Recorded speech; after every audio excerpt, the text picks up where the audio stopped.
दोस्तों, मेरा नाम है सिद्धार्थ सिंह और यह है हमारा show not so serious Sunday. यहाँ हम करते हैं हफ्ते भर की बात बहुत सारी खबरों के साथ। इस हफ्ते दो बड़ी न्यूज हमारे सामने आई। सबसे पहली ये कि जो 2000 का नोट है वो बंद होने वाला है और दूसरी ये कि जो पबजी गेम है ये वापस आने वाला है। मतलब एक की घर वापसी होने वाली है और दूसरे के खिलाफ जिहाद छेड़ा हुआ है। रिसेंटली आरबीआई ने एक नोटिफिकेशन जारी की है जिसमें ये कहा गया है कि जो 2000 रुपए की नोट है, यानी कि वो जो गुलाबी पत्ती है, वो अब बैन होने वाली है और 30 सितंबर तक अगर आपके पास कोई भी 2000 रुपए का नोट है तो वो उसे आपको अपनी बैंक में जमा कराना होगा। मतलब नोटबंदी वाली फीलिंग फिर से मिलने वाली है।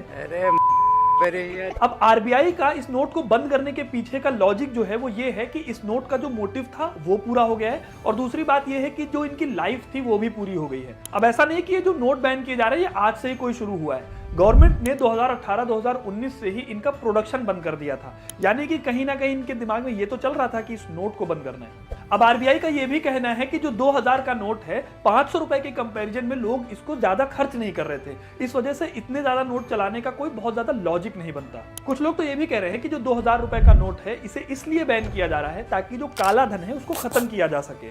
क्या बोला तूने? अब याद करके देखो, ये सारे लॉजिक वही है जो 2016 में तब दिए गए थे जब 500 रुपए और 1000 रुपए के नोट पर बैन लगाया गया था। कितनी ज्यादा दिक्कत हो गई थी उस टाइम पर जब ये डिसीजन आया था। करीब 160 लोग लाइन में लगे लगे मारे गए थे। कुछ लोग ऐसे थे जो नालों में पैसे ढूंढ रहे थे क्योंकि कई लोग 500 और 1000 रुपए के नोट वहां पर फेंक रहे थे और कुछ लोग थे जो 2000 रुपए के नए नोट में जीपीएस चिप ढूंढ रहे थे। और 120 मीटर नीचे मिट्टी के दबा होगा तो भी पता चल जाएगा। बाकी सबको छोड़ो, इस आदमी को देखो। इस आदमी को इतनी दिक्कत हुई थी कि ये अभी तक वायरल है। अरे अब पहले वाला डिसीजन सही है या आज वाला डिसीजन सही है, ये आप हमें कमेंट करके बताना मत भूलिएगा। ये न्यूज उनके लिए है जिनके लिए पबजी और पानी में बहुत ज्यादा डिफरेंस नहीं है। बात यह है कि सरकार ने डिसीजन लिया है कि पबजी पर जो बैन लगा हुआ था उसको अब दोबारा से हटा दिया जाएगा। अब पबजी से दिमाग भले किसी खराब हो जाए लेकिन हो सकता है कि रील पर जो गंद मचती है वो कम हो जाए। बेसिकली गवर्नमेंट ने डिसीजन लिया है कि वो 90 दिनों तक प्राइवेसी को लेकर इस ऐप की टेस्टिंग करेंगी और अगर ये ऐप पास हो जाता है तो जो बीजीएमआई है, यानी कि जो पबजी है एक तरह से कह ले, वो गेम दोबारा इंडिया में आ सकता है। अब ये न्यूज इतनी बड़ी थी कि ट्विटर पर लेकर इसको बहुत ज्यादा घमासान मचा हुआ था। बहुत सारे लोग कहने लगे कि भाई जितनी जल्दी हो सके इसको ले आओ। सबसे ज्यादा दिक्कत वाली बात है पेरेंट्स के लिए, क्योंकि उन्होंने बहुत मुश्किल से ये गेम हटवाया था अपने बच्चों से। अब जाहिर सी बात है कि इस तरह का जो गेम होता है वो एडिक्टिव तो होता है अपने नेचर में बहुत ज्यादा। इस वजह से पेरेंट्स को बहुत ज्यादा ध्यान देने की जरूरत है कि कहीं उनके बच्चे इसका बहुत ज्यादा ही यूज तो नहीं कर रहे हैं। बाकी पबजी के आने से क्या इंपैक्ट पड़ सकता है ये हमें कमेंट करके जरूर बताना। इस हफ्ते की सबसे बड़ी खबर रही शाहरुख खान के बेटे आर्यन खान के लिए, क्योंकि उनके खिलाफ जो ड्रग्स का केस लगाया गया था वो झूठा पाया गया है। अब और कहां पैदा हो जाए आदमी, शाहरुख खान तक के बेटे को भी नहीं बचा पा रहे लोग। अब अगर न्यूज को फॉलो करते हो तो याद करने की कोशिश करो कि पिछले साल आर्यन खान के खिलाफ न्यूज मीडिया कैसे पड़ा हुआ था और कैसे उसे विलन बनाने में लगा हुआ था। लेकिन आर्यन खान की लाइफ में विलन कोई और नहीं बल्कि ये आदमी। इनका नाम है समीर वानखेड़े और इनका मन कर गया था शाहरुख खान से 25 करोड़ रुपए लेने का। अब इन्हें समझ में नहीं आया कि ये कैसे किया जाए, तो इन्होंने क्या सोचा, इनके बेटे को ही उठा लेते। अब एक स्पेशल इंक्वायरी टीम ने इनके ऊपर जांच बिठाई है और एक चार्जशीट फाइल की है जिसमें इनके ऊपर कई सारे करप्शन के चार्जेस लगाए गए हैं। बताया गया है कि समीर वानखेड़े ने 55 दिनों तक फॉरेन ट्रिप की और जिसका कोई हिसाब या फिर जिसकी कोई इन्फॉर्मेशन इन्होंने नहीं दी। मतलब ये ब्रिटेन घूमे, मालदीव घूमे, साउथ अफ्रीका घूमे और पुर्तगीज घूमे, लेकिन अपने ऑफिस में इसकी इन्फॉर्मेशन देना भूल गए। वाह क्या बात है। जितने देशों में घूमे उसमें सिर्फ फ्लाइट का खर्चा 8.5 लाख रुपए से भी ज्यादा है और उसके बाद ये यहाँ पर जाने के बाद कितना रुपया खर्च किया है इन्होंने, इसकी कोई इन्फॉर्मेशन नहीं है। सबसे बड़ी बात यह है जो कि फनी भी है, समीर वानखेड़े कह रहे हैं कि इतनी सारी जो इन्होंने फ्लाइट्स लिया, इतनी जगहों पर जो इन्होंने टूर किया, वहां पर इनका सिर्फ 1.5 से 2 लाख रुपया ही खर्चा हुआ है। इनकम टैक्स रिटर्न के हिसाब से इनकी पूरी फैमिली की इनकम 19 से 20 लाख रुपए के आसपास है, लेकिन ये आदमी अकेले 22 लाख रुपए की रोलेक्स घड़ी पहनता है जो कि गोल्ड की है। अच्छा, अब ये पैसा कहां से आया ये तो समीर वानखेड़े को ही पता होगा, लेकिन सबसे बड़ी बात यह है कि समीर वानखेड़े के चक्कर में, इनकी अय्याशियों के चक्कर में अकेला बेचारा आर्यन खान नप गया। अब देखो इस मैटर में आर्यन खान का तो नुकसान हुआ है, लेकिन सबसे बड़ा नुकसान इस समय जो हुआ है वो हुआ है मीडिया का। ये मैटर इतना ज्यादा सीरियस हो गया है कि शाहरुख खान ने ये डिक्लेयर कर दिया है कि वो अपना कोई भी पर्सनल इंटरव्यू अब न्यूज मीडिया को नहीं देंगे। बेसिकली न्यूज ये है कि सुधीर चौधरी जो कि आज तक पर अपना ब्लैक एंड व्हाइट शो लेकर आते हैं, उन्होंने जब शाहरुख खान से कॉन्टैक्ट किया इस न्यूज पर इंटरव्यू लेने के लिए, तो उन्होंने ये कहा कि इस तरह की न्यूज में वो पढ़ना नहीं चाहते। वो जब फिल्म करेंगे तब फिल्म से रिलेटेड बात करेंगे, अपनी पर्सनल लाइफ से वो न्यूज मीडिया को दूर रखना चाहते हैं। अब आर्यन खान हो या फिर रिया चक्रवर्ती हो, इनके टाइम पर टीआरपी के लिए नंगा नाच जो मीडिया ने किया वो सबने देखा होगा, और इसी वजह से मुझे ऐसा लगता है कि शाहरुख खान ने जो ये डिसीजन लिया है ये काफी हद तक ठीक है। बाकी आपकी इस मामले में क्या राय है हमें कमेंट करके जरूर बताइएगा। अमेरिका में अभी कुछ ऐसा हो रहा है कि पूरी दुनिया का ये वाला रिएक्शन हो सकता है।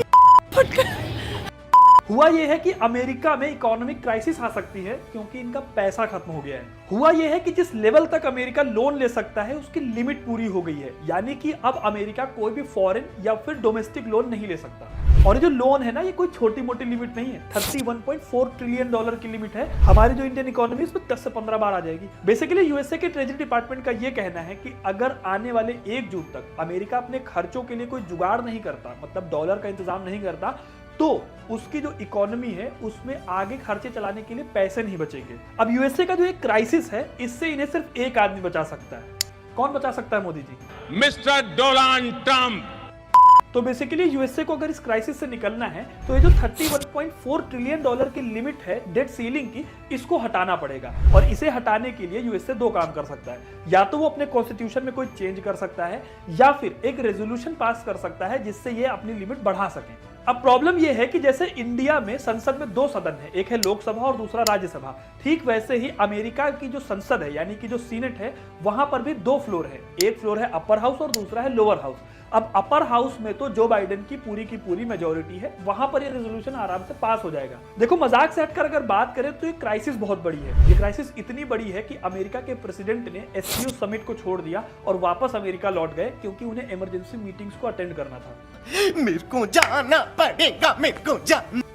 अब ये जो 31.4 ट्रिलियन डॉलर की लिमिट है, इसको बढ़ाना भी बहुत जरूरी है। इसलिए जरूरी है क्योंकि जो यूएसए की बहुत सारी सोशल सिक्योरिटी स्कीम्स हैं या फिर जो गवर्नमेंट एम्प्लॉयज के पैसे हैं वो इससे जाते हैं। एक तरह से हेल्थ और इंफ्रास्ट्रक्चर का जो खर्चा है वो भी इसी डिपार्टमेंट से जाता है।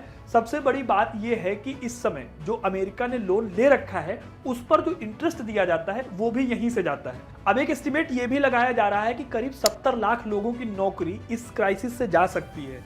अब ये सोच कर देखो कि कितना बड़ा क्राइसिस होगा।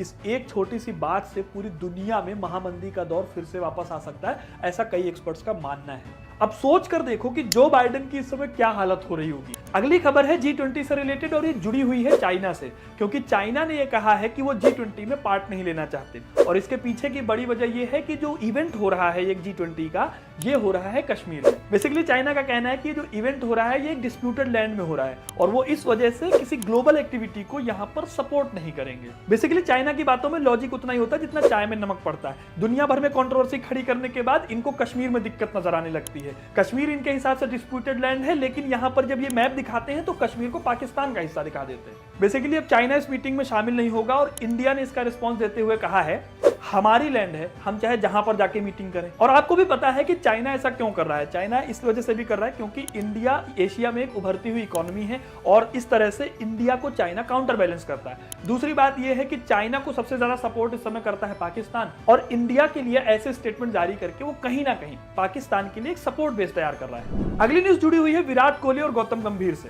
नहीं, ये फाइट वाली न्यूज नहीं है, थोड़ी डिफरेंट न्यूज है। इस वीक विराट कोहली ने 4 साल बाद आईपीएल की सेंचुरी लगाई है और बाय गॉड जिस तरह से सेंचुरी लगाई है ऐसा लगा कि एबी डिविलियर्स इनके अंदर चले। अब सेंचुरी कोहली ने लगाई है तो मजे किसके लिए जाएंगे? जाहिर सी बात है गौतम गंभीर के लिए जाएंगे। तो हुआ यह है कि गौतम गंभीर के मजे लेते हुए रजत शर्मा ने ट्वीट किया और कहा कि कहीं कोई तो दुखी जरूर होगा। खैर, बात सिर्फ इतनी सी नहीं है और ये खबर इतनी छोटी नहीं है। खबर इसके साथ ये भी है कि गौतम गंभीर ने पंजाब केसरी के ऊपर केस किया है मानहानि का। बेसिकली गौतम गंभीर ने इस वजह से केस किया है क्योंकि पंजाब केसरी ने गौतम गंभीर के खिलाफ कुछ इस तरह की हेडलाइंस छाप दी थी। बाद में मामला हाईकोर्ट में गया और हाईकोर्ट ने कहा कि आप पॉलिटिशियन हैं, जरा मोटी चमड़ी रखिए, जरा अपने आप को संभालिए, इस तरह से थोड़ी होता है। अगली न्यूज है मौसम से रिलेटेड, क्योंकि अभी जितनी गर्मी पड़ रही है उसके हिसाब से अगले 5 सालों में बहुत ज्यादा गर्मी पड़ने वाली है। बेसिकली यूएन की वर्ल्ड मीटियोरोलॉजिकल ऑर्गेनाइजेशन का कहना है कि अगले आने वाले 5 सालों में बहुत ज्यादा गर्मी देखने को मिलेगी, क्योंकि जो हमारा ग्लोबल टेम्परेचर है वो बढ़ने वाला है। मतलब जो रील देखते हो ना रेत में चाय बनाने वाली वीडियो, वो अपने घर में बना लोगे अब ऐसा इसलिए कहा जा रहा है क्योंकि इस समय पर जो ग्रीन हाउस इमिशन है वो काफी ज्यादा बढ़ गया है और जो एल नीनो की एक्टिविटी है वो दोनों कंबाइन हो गई हैं और इन दोनों के कंबाइन होने से जो ग्लोबल टेम्परेचर है वो 1.5 डिग्री तक पहुंच सकता है या फिर उससे ज्यादा बढ़ सकता है। तो जो एल नीनो टेम्परेचर होता है उसको ऐसे समझो कि जब कभी समुद्र का टेम्परेचर बढ़ जाता है बहुत सारी एक्टिविटीज के बाद, तो वो चीज कहीं ना कहीं इंपैक्ट डालती है हमारे ग्लोबल टेम्परेचर पे। अब ये जो ग्लोबल टेम्परेचर है ये पेरिस एग्रीमेंट में कहा गया था साल 2015 में कि 1.5 डिग्री सेल्सियस से ऊपर नहीं होना चाहिए, और अभी जैसे हमारे कर्म हैं उससे टेम्परेचर बढ़ सकता है, और इस टेम्परेचर के बढ़ने से एग्रीकल्चर सेक्टर से लेकर सर्विस सेक्टर तक पे असर पड़ेगा। मतलब आपने पिछले कुछ दिनों में देखा होगा कि हीट वेव्स आई हमारे देश में, और उन हीट वेव्स की वजह से काफी लोग बीमार भी पड़े, कुछ लोगों की मौत भी हुई, यहाँ तक कि फॉरेस्ट में आग लगने का खतरा तक बढ़ जाएगा। मतलब आगे आने वाले टाइम पर ऐसा भी हो सकता है कि कई नई और बीमारियां निकल कर आए जो हीट वेव्स की वजह से हो जाए। सीधी सीधी बात है कि आगे आने वाले टाइम पर यह हो जाएगा कि पता नहीं चलेगा कि बाइक पे बैठे हैं कि तवे पे बैठे हैं। इस हफ्ते एक रिपोर्ट आई है जो इंडिया के लिए अच्छी नहीं है। बेसिकली ऑस्ट्रेलिया की न्यू साउथ वेल्स और जापान की टोक्यो यूनिवर्सिटी ने एक डेटाबेस तैयार किया है जिसमें उन्होंने ये बताया है कि पिछले 20 सालों में इंडिया जो है वो बड़े बड़े हादसों का सेंटर बनता जा रहा है। बेसिकली हो ये रहा है कि इंडिया में भीड़ लगातार बढ़ती जा रही है, और कई सारे इवेंट्स में जब भीड़ बढ़ती है तो वहां पर कुछ हादसे हो जाते हैं जिनकी वजह से बहुत सारे लोगों की मौत होती है। मतलब ये तक कहा गया है कि पिछले 20 सालों में इस तरह के एक्सीडेंट्स में करीब 8,000 से भी ज्यादा लोग मारे गए हैं। इस रिपोर्ट में यह भी पाया गया है कि इसमें जो लोग मारे जा रहे हैं वो ज्यादातर रिलीजियस एक्टिविटीज में मारे जा रहे हैं, और ज्यादातर जो एक्टिविटी हुई है वो एक्टिविटीज नदी या फिर किसी झील के किनारे हुई है। रिपोर्ट में यह भी बताया गया है कि इसके पीछे की बड़ी वजह क्या है। कहा यह जा रहा है कि बहुत ज्यादा माइग्रेशन हो रहा है गांव से शहरों की तरफ, जिसकी वजह से शहरों में भीड़ बढ़ती जा रही है, और शायद अब शहर उतने केपेबल नहीं रह गए हैं इतनी ज्यादा पॉपुलेशन को संभालने के लिए। आपका इस रिपोर्ट पे क्या कहना है हमें कमेंट में जरूर बता देना।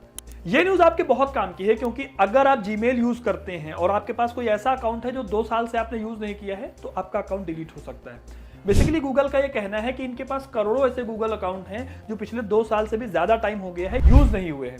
अब इससे दिक्कत ये हो रही है कि इस तरह के जो अकाउंट है उनमें 2 स्टेप वेरिफिकेशन भी नहीं है, जो किसी की प्राइवेसी पर बहुत बड़ा अटैक हो सकता है। तो जाहिर सी बात है गूगल चाहता है कि इस तरह से जो इतने अकाउंट हैं उनको डिलीट किया जाए, जिससे गूगल का भी अपना खर्च जो अपनी मेंटेनेंस है उस पर खर्च कम होगा और लोगों की भी प्राइवेसी पर कोई ऐसा खतरा नहीं रहेगा। अब अगर आप ऐसा कोई अकाउंट है जिसको अपना बचाना चाहते हैं, जिसमें आपने कोई एंजल प्रिया जैसा कुछ बना रखा है, तो उसको बचाने के लिए आप ये कर सकते हैं कि उस आईडी में दोबारा लॉग इन कीजिए, उसमें 2 स्टेप वेरिफिकेशन लगाइए और उसके बाद उसको रेगुलर थोड़े दिन के लिए यूज कीजिए, नहीं तो गूगल आपका पत्ता काट देगा। ये खबर है अमेरिका से। बेसिकली तहव्वुर राणा जो कि 26/11 के हमले में आरोपी है, उसे अब अमेरिका से इंडिया लाया जा सकता है। बेसिकली इस हफ्ते अमेरिका की कोर्ट ने डिसीजन दिया कि तहव्वुर राणा का प्रत्यर्पण यानी कि उसको डिपोर्ट करने का जो प्लान है वो जरूरी है ताकि इंडिया में इसके अगेंस्ट एक केस चलाया जा सके। अब तहव्वुर राणा पर यह आरोप है कि उसने डेविड हेडली के साथ मिलकर 26/11 हमले की पूरी प्लानिंग की थी और उसे किस तरह से एग्जीक्यूट करना है उसकी भी पूरी तैयारी इन्होंने की थी। इसलिए बहुत जरूरी हो जाता है कि इस तरह के आरोपी इंडिया में आए और उनके ऊपर इंडिया के कानून के हिसाब से केस चले, ताकि जो 26/11 के हमले में बहुत सारे निर्दोष लोग मारे गए उनको जस्टिस मिल सके। ये खबर है अमेरिका से। बेसिकली तहव्वुर राणा जो कि 26/11 के हमले में आरोपी है, उसे अब अमेरिका से इंडिया लाया जा सकता है। बेसिकली इस हफ्ते अमेरिका की कोर्ट ने डिसीजन दिया कि तहव्वुर राणा का प्रत्यर्पण यानी कि उसको डिपोर्ट करने का जो प्लान है वो जरूरी है ताकि इंडिया में इसके अगेंस्ट एक केस चलाया जा सके। अब तहव्वुर राणा पर यह आरोप है कि उसने डेविड हेडली के साथ मिलकर 26/11 हमले की पूरी प्लानिंग की थी और उसे किस तरह से एग्जीक्यूट करना है उसकी भी पूरी तैयारी इन्होंने की थी। इसलिए बहुत जरूरी हो जाता है कि इस तरह के आरोपी इंडिया में आए और उनके ऊपर इंडिया के कानून के हिसाब से केस चले, ताकि जो 26/11 के हमले में बहुत सारे निर्दोष लोग मारे गए उनको जस्टिस मिल सके। अब बढ़ते हैं हफ्ते की बकवास खबरों की तरफ। इस हफ्ते की पहली बकवास खबर आई है सुप्रीम कोर्ट से, क्योंकि एक केस में इनकी जुबान फिसल गई।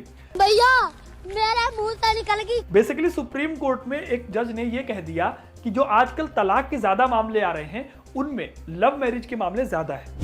अब ये सुनने में बहुत ही मजाक जैसा स्टेटमेंट हो सकता है, लेकिन ट्विटर पर कोई भी चीज मजाक नहीं रहती। लोगों ने इस स्टेटमेंट को बहुत ज्यादा सीरियसली ले लिया और इसके खिलाफ ट्विटर भी 2 हिस्सों में बंट गया, जो कि ऑब्वियसली हर बार बंट जाता है। अब कुछ लोगों का यह कहना है कि इस तरह का स्टेटमेंट सुप्रीम कोर्ट पास कैसे कर सकता है, क्या उसके पास कोई ऐसा लीगल बेसिस या फिर कोई ऐसी रिपोर्ट है जिसमें कहा जा रहा है कि जो लव मैरिज है उसमें ज्यादा डिवोर्स के मामले आते हैं और दूसरी तरफ नहीं आते हैं। कुछ लोग ये भी कह रहे हैं कि अगर डिवोर्स के मामले ज्यादा आ रहे हैं इसका एक मतलब ये भी है कि जो सोसाइटी है वो अब रिलेशनशिप के मामले में थोड़ी मैच्योर होती जा रही है, क्योंकि अब लोगों को ये लगने लगा है कि एक ही रिलेशनशिप में लगातार इस तरह से फंसे रहने से ज्यादा अच्छा है कि लोग डिवोर्स कर लें। जो दूसरा ग्रुप है वो ये कह रहा है कि हमारे यहाँ पे जो अरेंज मैरिज का कल्चर है वो ज्यादा बेहतर है बजाय कि लव मैरिज के। क्या किसी आदमी का ऐसा एटीट्यूड हो सकता है कि वो 15 साल छुट्टी पर रहे, हर साल 55 लाख रुपए ले अपनी कंपनी से और उसके बाद वो कंपनी पर केस कर दे कि उसके पैसे कम हैं। ऐसा ही एक कांड किया है IBM के एक एम्प्लॉय क्लिफर्ड ने, जो साल 2008 से छुट्टी पर थे, परमानेंट लीव पर थे, और उनको कंपनी हर साल करीब 55 लाख रुपए हर साल देती थी। और उसके बाद उन्होंने इस साल ये केस किया कि हमें जो पैसे मिल रहे हैं वो कम हैं। कोई सेंस है इस बात की? अब न्यूज ये है कि क्लिफर्ड लोटस डेवलपमेंट नाम की एक कंपनी में काम करते थे, जिसको एक्वायर कर लिया IBM ने। अब क्लिफर्ड 2008 में छुट्टी में चले गए थे और इन्होंने साल 2013 में ये मांग की कि पिछले 5 साल की जो छुट्टियां इन्होंने ली हैं उसका इन्हें पैसा मिले। अब IBM ने इसका सोल्यूशन निकालते हुए ये किया कि उन्होंने अपनी जो विकलांगता की स्कीम थी उसके तहत इनको पैसे देने शुरू किए। पिछले 15 सालों में IBM इन्हें 8 करोड़ रुपए से भी ज्यादा पैसे दे चुका था। और इसके बाद ये केस लेकर चले गए कोर्ट में, जहां पर उन्होंने ये कहा कि अब इनको जो पैसे मिल रहे हैं वो बहुत कम मिल रहे हैं और जो उनकी सैलरी है वो उससे आधी हो गई है अगर हम महंगाई वगैरह के हिसाब को लगा ले तो। अब हाई कोर्ट ने इसका मामला खारिज करते हुए ये कहा कि भले ही आपके पैसे आज आधे हो गए हों, लेकिन वो फिर भी इतने ज्यादा हैं कि आप सरवाइव कर सकते हो और एक कंपनी इससे ज्यादा नहीं दे सकती। इस वजह से कम अपना थोड़ा लालच रोको यार, हद हो गई। अब चलते हैं हफ्ते की पॉजिटिव न्यूज की तरफ। इस हफ्ते की जो पॉजिटिव न्यूज है वो थोड़ी सी स्टूपिड भी है और पॉजिटिव भी है। कैसे बताता हूं। इस हफ्ते 2 स्टार्स, एक ये और एक ये, दोनों ने लोगों से हेल्प ली और बाइक के साथ पहुंचे अपनी अपनी जगह पर। इन्होंने अपना एक ट्वीट भी डाला। ट्वीट डालने के बाद लोगों ने इस पर रिएक्ट करना शुरू किया और थोड़ी ही देर बाद इनका चालान कट गया। चालान भी छोटा मोटा नहीं, 10-10 हजार का चालान कटा है। अब देखो, अनुष्का शर्मा और अमिताभ बच्चन दोनों ने हेल्प ली, हेल्प में लोगों ने इनकी हेल्प भी की और वो वहां तक पहुंचे। इन्होंने ट्वीट किया, ट्वीट में उनको थैंक यू बोला, लेकिन दिक्कत कहां आ गई? दिक्कत ये आ गई कि इन दोनों ट्वीट में इन दोनों ही पर्सनैलिटीज ने हेलमेट नहीं लगा रखा था। इस वजह से इन पर चालान कटा। तो इतनी जो बात हो गई, ये हो गई स्टूपिड बात, क्योंकि आप हर जगह पर ज्ञान देते फिरते हो, ये मत करो, ये करो, इस तरह से होगा, उस तरह से होगा, लेकिन खुद जब नियम फॉलो करने की बात आई तो नहीं कर पाए। लेकिन यहाँ पर एक पॉजिटिव साइड भी है। पॉजिटिव साइड ये है कि जो हम सोचते हैं या जो हम सुनते आए हैं कि लॉ से ऊपर कोई नहीं है, वो यहाँ पर साबित होता है। वो इस तरह से साबित होता है कि अमिताभ बच्चन और अनुष्का शर्मा दोनों अपनी अपनी फील्ड में बहुत बड़े महारथी हैं, लेकिन इसके बावजूद भी पुलिस ने इस चीज की टेंशन नहीं ली और उसके बाद उन्होंने इनका चालान भी काटा और इन्होंने इसका चालान भरा भी। तो ये थी हफ्ते भर की सारी खबरें। आपको इनमें से कौन सी खबर बेस्ट लगी हमें कमेंट करके जरूर बताइएगा। कौन सा मीम आपको बहुत अच्छा लगा ये भी हमें कमेंट में बता सकते हो। और इस वीडियो को लाइक और शेयर करना ना भूलें और ऐसे इंटरेस्टिंग वीडियोस के लिए हमारे चैनल को सब्सक्राइब जरूर कर लें।